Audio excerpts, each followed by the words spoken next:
What's up, sneak peekers? I'm Sean, and to be honest, I'm already missing summer break. There were so many great movies that came out this summer, and I finally had the time to watch all of them. But one thing stuck out amongst the blockbusters this year: the state of the superhero movie.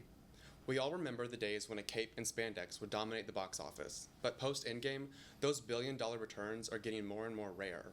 But what's been interesting is how, in the face of these declines, several comic book movies have tried to fight against their formula to reinvent themselves, finding ways to draw people back into the theater. So I thought we might look back at Marvel and DC's theatrical releases this summer to figure out where we're headed next with the previous undefeated champions of the silver screen. Let's start in May with the Thunderbolts, the ragtag team of misfits charged with saving the world from the very person that set them up. Created by Kurt Busiek and Mark Bagley in 1997 as a replacement for the Avengers in the wake of their dissolution. But, as we see in the film, the team's always been clouded by secret motives and gray morality. While the ensemble roster of characters doesn't pull too directly from the Thunderbolts comics, a lot of the storyline seems inspired by Kyle Higgins' Winter Soldier run, which follows Bucky Barnes as he tries to show disillusioned heroes like himself how they can work together to do some good. In the face of oversaturation of emotionally unmatched comedies at Marvel, Thunderbolts seem to try to recreate the team dynamic of Civil War, leaning into a darker tone that can say something about the depression that several of these characters have gone through. If you haven't seen it yet, I recommend you see it on Disney Plus and give it the love that it didn't get in the box office. Then we move to July, where we got the first film for the new DC universe, Superman.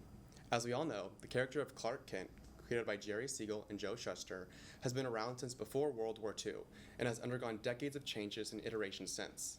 The previous theatrical interpretation, played by Henry Cavill, took the character to a grittier world, working off the tones of Frank Miller's Batman: The Dark Knight Returns.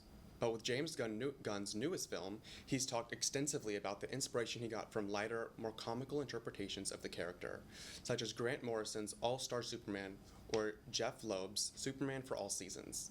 In the face of DC being called too dark and then too bland, Superman starts off the DCU with a bang, showing off how heart and whimsy can work alongside each other. More than anything, it sets the tone that it won't be afraid of embracing the wilder side of its source material, and that its Earth is a place already well acquainted with the superhero.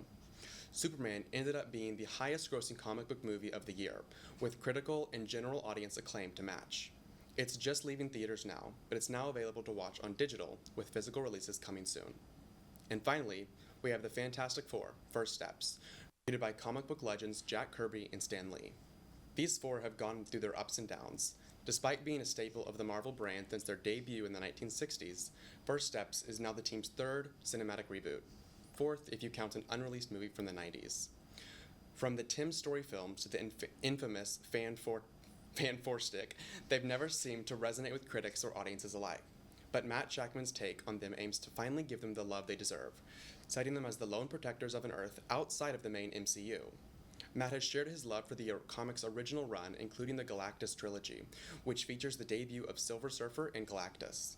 Shakman also drew inspiration from Jonathan Hickman's Solve Everything collection, including the film's focus on Reed and Sue as new parents. Both of these runs represent the core of the film, the anxiety to accomplish everything a hero needs to do, despite the impossible threats set in front of them.